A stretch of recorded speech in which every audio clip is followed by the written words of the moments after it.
Rakit PC 1,1 juta, main Genshin dapat 50-an FPS-nya. Komponennya bisa dicari di Shopee dan Tokopedia. Menarik kan? Makanya tonton sampai habis dan jangan di-skip iklannya. Halo, assalamualaikum warahmatullahi wabarakatuh. Selamat datang di channel Review Tech, channel tentang rakit PC semurah dan sekencang mungkin.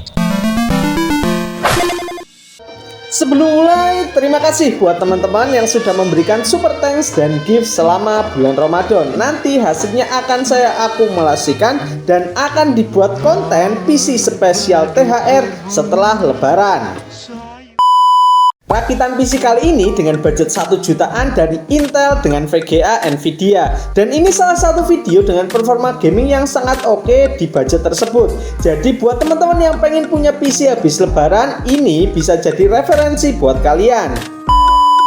Kita mulai dari partnya ya. Part yang pertama prosesor. Di sini saya pakai prosesor yang banyak banget di request sama teman-teman, prosesor i3 Gen 4. Kali ini pakai i3 4150. Harganya 60.000 di Tokopedia. Sebenarnya lebih baik teman-teman beli i3 4160 atau 4170 ya, karena harganya mirip-mirip. Kebetulan kemarin saya belinya di toko yang ada di Jogja karena butuh cepat dan stoknya cuman ada ini. Prosesor ini keluar bulan Mei 2014 dengan harga 114 USD. Kalau kita rupiahkan waktu itu sekitar 1,4 juta masuk ke Indonesia. Memiliki 2 core dan 4 thread dengan frekuensi 3,5 GHz tanpa turbo boost. Kalau yang 4160 itu 3,9, 4170 3,7 GHz. Itu aja sih bedanya. TDP-nya irit di 54 watt, support RAM DDR3 1600 MHz dengan iGPU Intel HD yang kalau saya lihat di YouTube masih lumayan oke untuk main game semacam Valorant dan PB. Selanjutnya HSF, seperti biasa ya, saya pakai HSF standar dari Intel soket 1150. Untuk harganya Rp25.000 di Shopee. HSF ini cukup untuk i3 karena prosesor ini tidak begitu panas. Part yang ketiga, motherboard. Tentu saja saya pakai motherboard LGA 1150. Cari yang murah aja ya. Harga pasaran motherboard H81 1150 adalah Rp275.000. Yang penting nyala dan normal. Dan part yang keempat, RAM. Saya pakai RAM 2x4GB 1600 MHz DDR3. Harga per kepingnya Rp55.000. Jadi untuk 2 kepingnya Rp110.000. Part selanjutnya storage. Di sini saya pakai dual storage. Untuk sistemnya pakai SSD dan untuk gamenya pakai hard disk. SSD-nya dari merek Genuine 128GB. Harganya Rp174.000. Untuk harddisknya pakai harddisk 500GB dari WD Blue. Di Shopee harganya mulai dari Rp60.000. Pastikan sebelum membeli tanya dulu ke penjualnya ya. Untuk Sentinel dan health-nya pastikan wajib 100%. Dan part yang ketujuh, PSU. Sebelum pada komen ini itu saya langsung jelaskan ya. Ini PSU abal-abal, ini PSU jelek, dan ini PSU yang nggak layak untuk PC dewa kalian. Tapi PSU ini sudah saya tes 12 volt, 5 volt, dan 3,3 voltnya itu semuanya aman.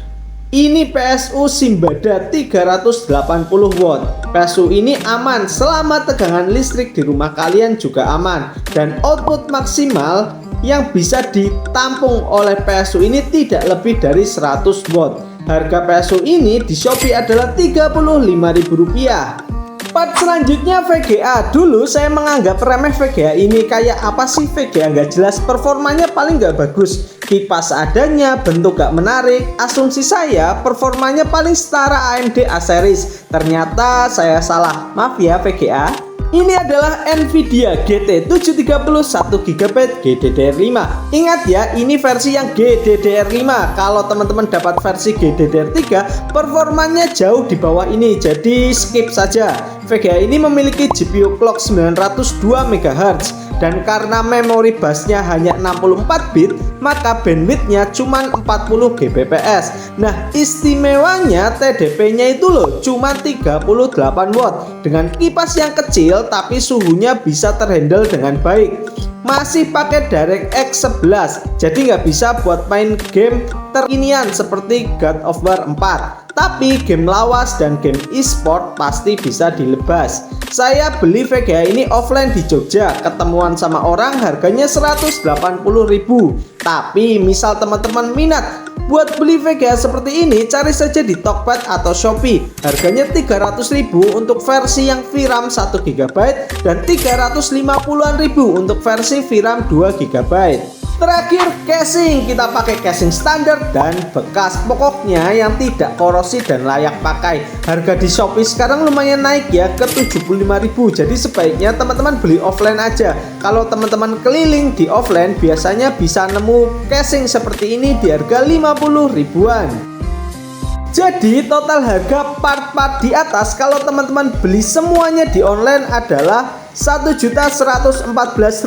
Harga ini baru harga CPU only ya, belum termasuk ongkir juga ya teman-teman. Dan harga ini mirip dengan rakitan i7 yang tanpa VGA kemarin. Kira-kira lebih bagus yang mana ya? Uji daya. Ketika idle, PC ini menyerap daya 44 watt, dan ketika full load, PC ini menyerap daya cuma sekitar 75 watt. Nah, kita simulasikan yuk dengan asumsi penggunaan PC ini 4 jam sehari full buat gaming. Maka PC ini akan menghabiskan biaya listrik sebesar Rp12.168. Ini baru CPU only ya, belum termasuk penggunaan listrik untuk monitor dan yang lain. Lanjut ke uji sintesis, pakai Cinebench R15 dapat skor multicore 340 CB. Ini sih kenceng teman-teman, walaupun prosesornya masih 2 core dan 4 thread, tapi dapat skor di atas 300 CB itu luar biasa. Selanjutnya kita uji GPU-nya pakai Unigine Heaven dengan setting 900 Pilo mendapatkan skor 1248. Skor ini lebih baik dari AMD A8 maupun A10 dengan suhu GPU maksimalnya di 57 derajat. Adem. Terakhir, tes gaming dong. Apakah PC 1 jutaan ini cukup buat bocil-bocil gaming? Yuk kita cek. Di game yang pertama, GTA 5 offline di setting 900p normal dapat 60-an FPS. Siap banget nih buat mabar GTA 5 roleplay.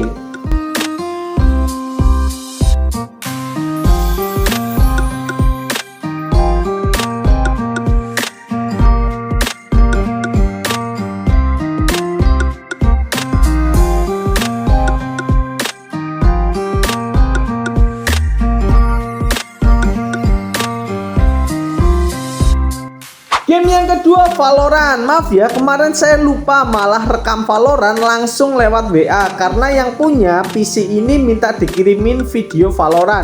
Jadi gambarnya agak burik, tapi intinya di setting 900p ketika main Valorant bisa dapat FPS di atas 100 FPS.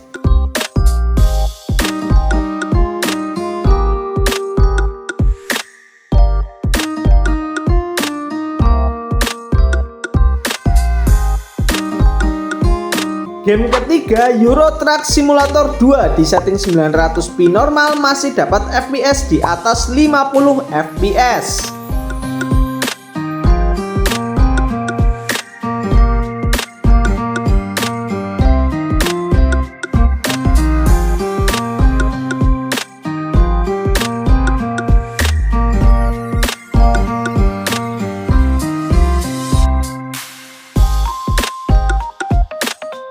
Selanjutnya PES 2021 di setting 720p normal dapat FPS antara 28 sampai 40 FPS tanpa adanya drop FPS.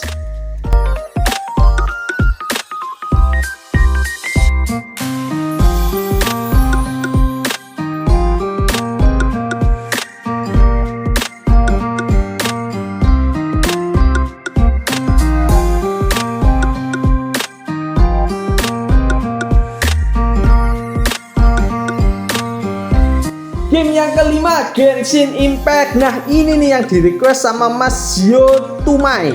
Di setting 900p lowest dapat FPS di atas 40. Ini sih keren banget ya, nyaman tanpa ada lag dan drop FPS.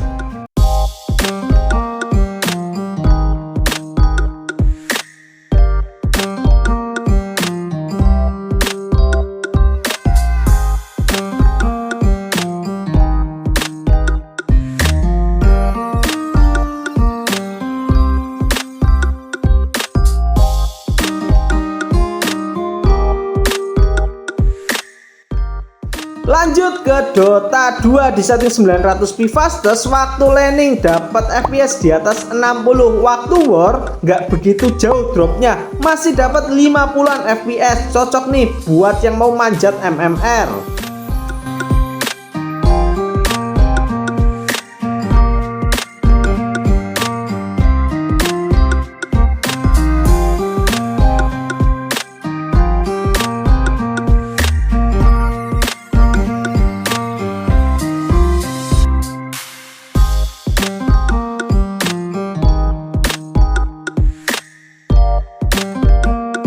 Game selanjutnya Counter Strike 2 di setting 900p low dapat FPS 30 sampai 40 FPS yang sesekali akan turun ke 20-an FPS, tapi sangat jarang.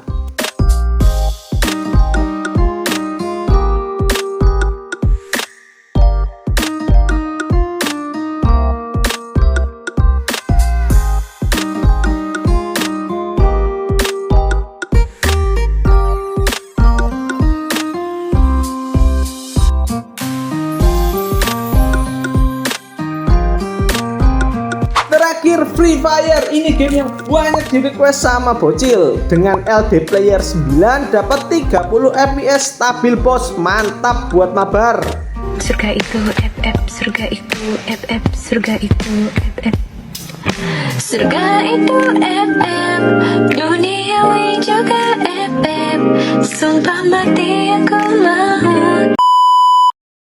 Kesimpulan, dengan budget 1 jutaan lebih dikit kita bisa dapat PC sekeren ini. Hemat daya, adem, bisa main banyak game dan sudah pakai SSD. Selain itu opsi upgrade-nya juga luas. Buat yang mau upgrade, nanti prosesornya bisa naik ke i5 Gen 4 atau i7 Gen 4. RAM-nya naikin ke 16GB dan PSU-nya bisa diganti ke lebih bagus. Terakhir untuk VGA-nya bisa naik ke GT 1030 kalau masih mau ngejar hemat daya. Oke, demikianlah video rakitan PC 1 jutaan dari channel Review Tech. Apabila ada saran atau pertanyaan bisa tulis di kolom komentar. Terima kasih teman-teman sudah menonton. Akhir kata wassalamualaikum warahmatullahi wabarakatuh.